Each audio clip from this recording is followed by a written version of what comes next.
Today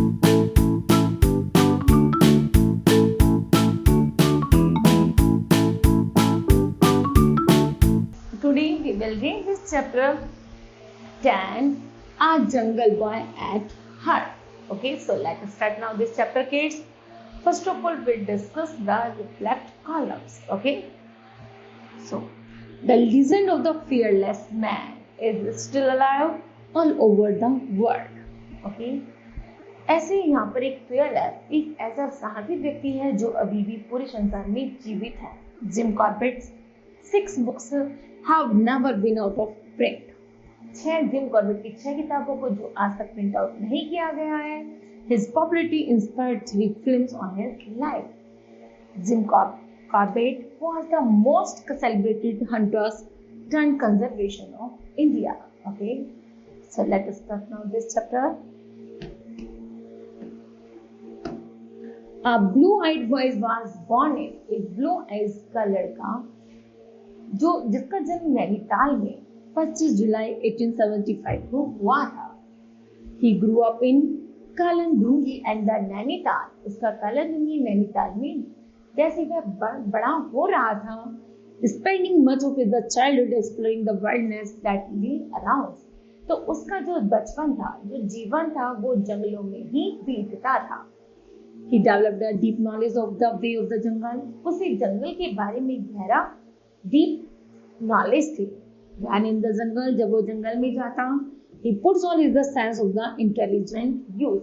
तो अपनी बुद्धिमानी का प्रयोग करके वह जंगल की हर एक कोने को बता देता था. The boy was named Edward James Corbett. उस लड़के का नाम एडवर्ड जेम्स कॉर्बेट था. And he was barely 4 when he lost his father. जब वह 4 साल का था तब उसने अपने पिता को खो दिया था. आप पोस्टमास्टर इन नैनीताल, जो नैनीताल में पोस्टमास्टर थे. He was left with his mother Mary Jenny Corbett and his sister Margaret Findward Corbett. उसने जल्दी ही वह अपनी मदर और अपनी बहन के साथ उस जगह को छोड़कर चले गए थे. Whom he fondly called Maggie. वह अपनी बहन को अक्सर मैगी कहकर बुलाते थे. He was fondly called him Jim. और उनकी सब लोग उन्हें जिम के नाम से जानते थे.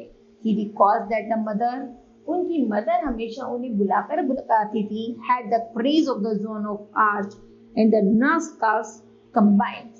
यहाँ तक कि उनकी मदर उनमें इतना साहस और प्रेम की भावना भरती रहती थी.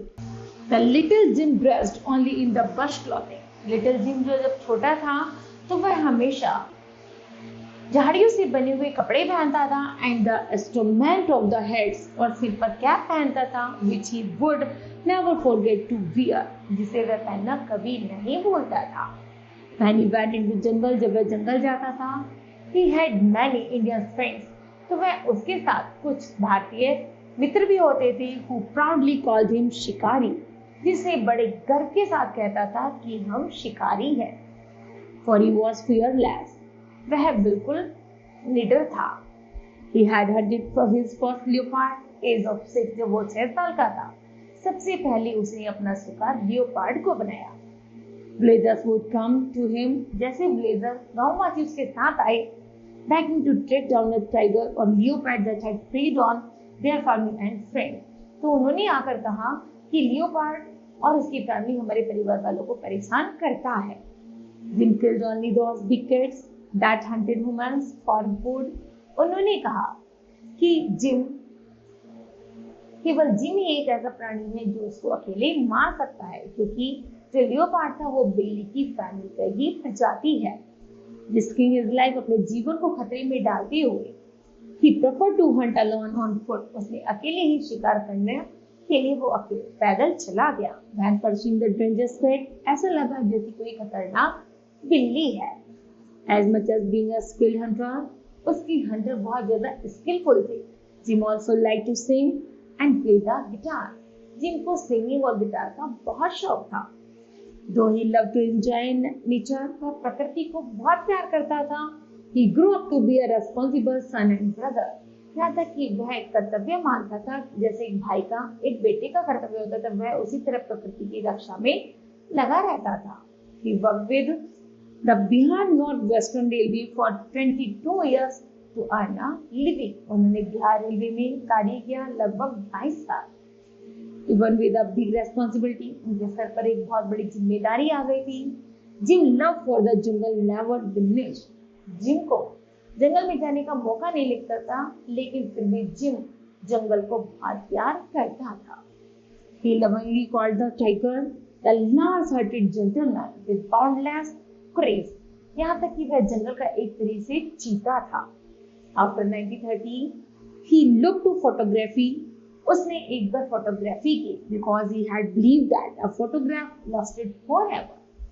Unlike a hunting trophy, he could not only go close to animal. वह एनिमल के नजदीक नहीं जाना चाहता था, but become them very close to him as well as they taken their photographs. बल्कि उनके साथ पास जाकर उनके साथ कारनामे करके उनके साथ फोटो खिंचवाना भी चाहता था। Though his films, talks, slideshows, he wanted to make the younger generation aware. यहाँ तक कि वो यंग युवाओं को अवेयर करना चाहता था of the rich forest value of India के बारे में।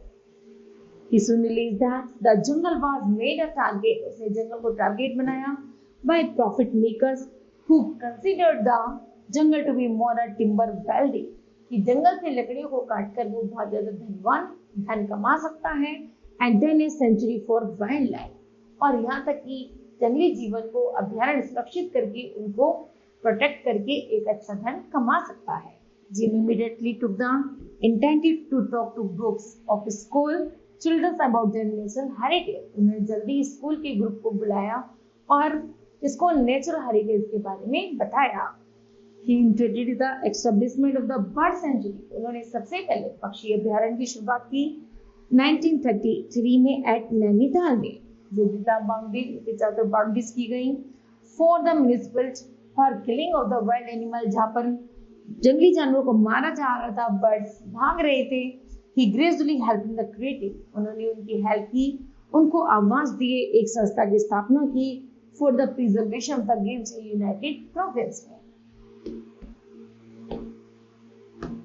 And All Indian conference for the preservation of wildlife, और उन्होंने कॉन्फ्रेंस में बताया कि जंगली जानवरों को सुरक्षित कैसे रखा जाता है।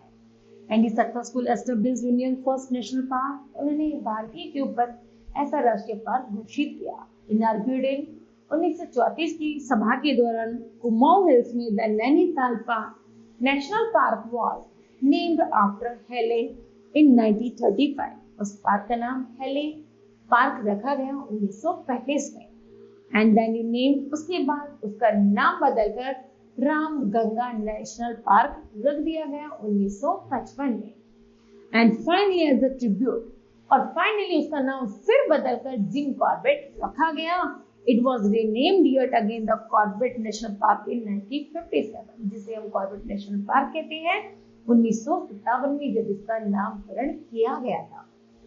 कॉर्बेट वॉज 64 ईयर्स, उस समय कॉर्बेट 64 ईयर्स के थे जब वर्ल्ड वॉर सेकेंड शुरू हुआ था। He not only volunteers to fight, यहाँ तक कि वो हिंसा की ही नहीं थे बल्कि in won but also train troops, बल्कि वो आर्मी सेना के भी एक अच्छे साथी थे, अच्छी वेल ट्रेन करने वाले थे।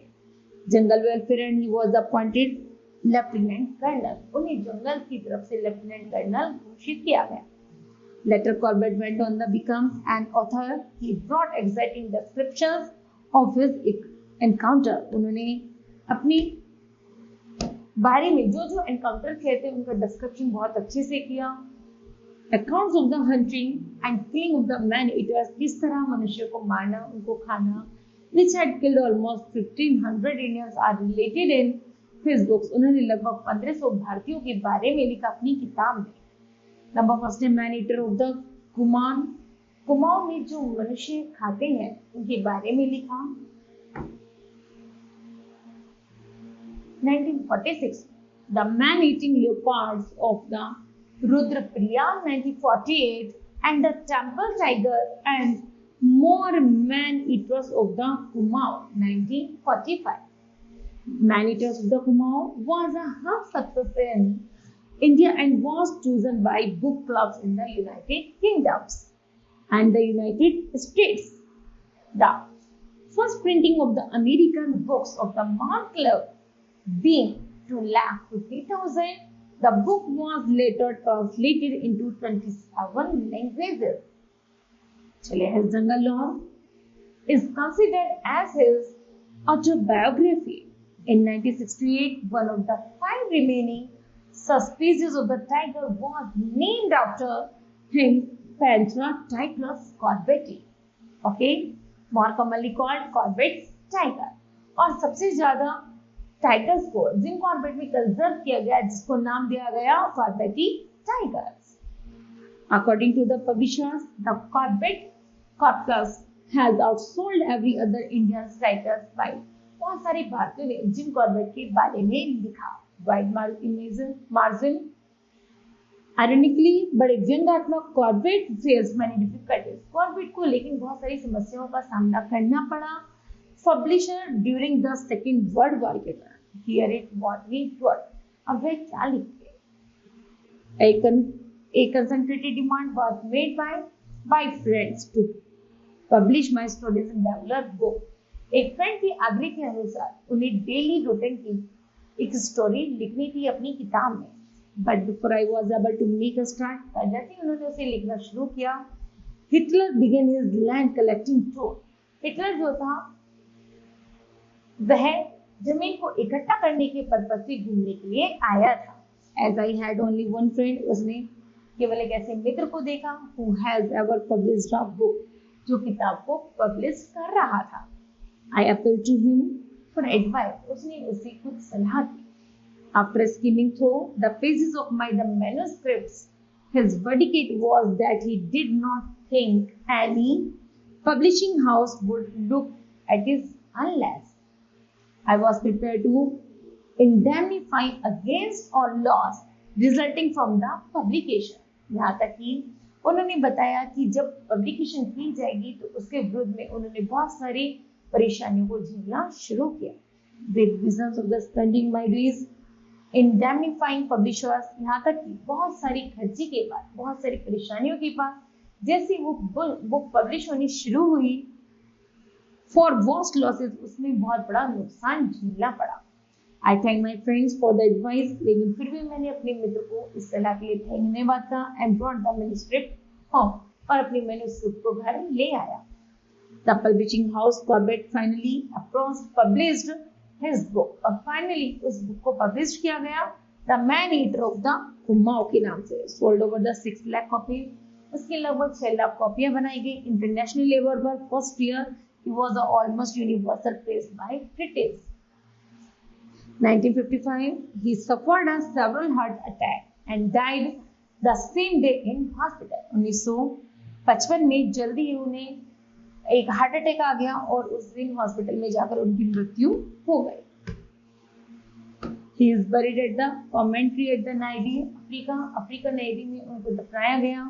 His body was laid to rest outside India. But surely his heart, यहाँ तक कि वो रहने वाले अफ्रीका के थे लेकिन उनका बॉडी यहाँ के थी, भारतीय थे. Remains here, he has beautifully recorded his close association with India in his book My India. उन्होंने अपनी एक सुंदर सी किताब में इसका विवरण किया है जिसका नाम दिया है My India, which is a story of his life in Bihar. ये जो कहानी थी एक बिहार के जीवन की थी. Jim Corbett was an Englishman. Jim Corbett एक अंग्रेज थे. And yet he lived among us ordinary, लेकिन वो बिल्कुल साधारण और सिंपल भारतीयों की तरह रहते थे. And did much for them and their countryman, यहाँ तक कि वो एक भारतीय देशवासी की तरह देश के लिए लड़ते हुए मर गए. Okay, now kids, this chapter will be completed. I hope that you understood that. Thank you. Have a nice day.